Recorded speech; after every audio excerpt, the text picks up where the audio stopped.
Iisa lang sa atin ang dapat matira. Hindi ka dapat manatili sa mundo to.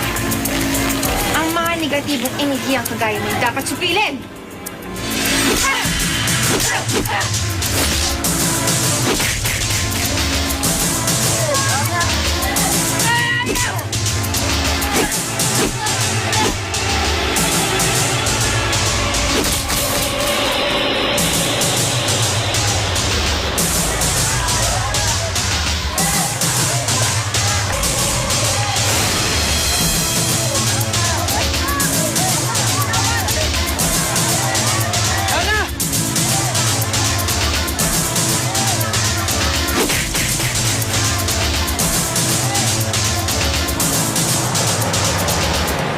Tamang dating.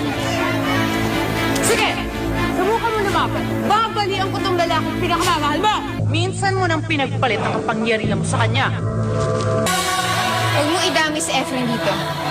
Laban natin to. Oo, laban natin to. Pero lahat ng nilalang na may mabigat na kaugnayan sa'yo, damay! Isa kang duwag!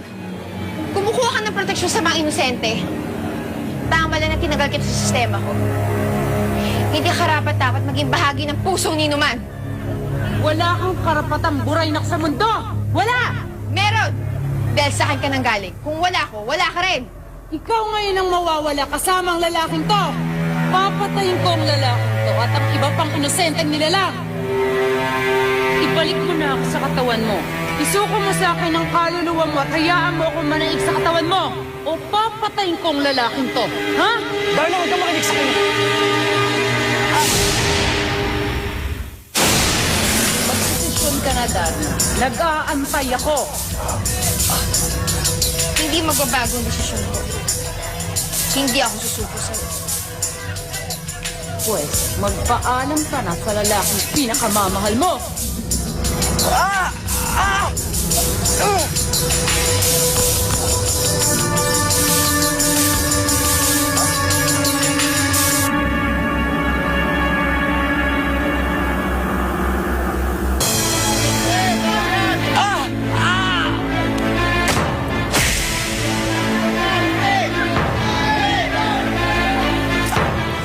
Sasaktan si Efren, ako makakalaban. Anong klase kang lalaki? Dala-dalawa pang babaeng tagapagtanggol mo? Ano ginagawa mo nito? Sinisiguro ko lang na hindi masasaktan ang ama ng sanggol na ginagawa. Pagsisisihan mo, pakikialam mo, babaeng ahas.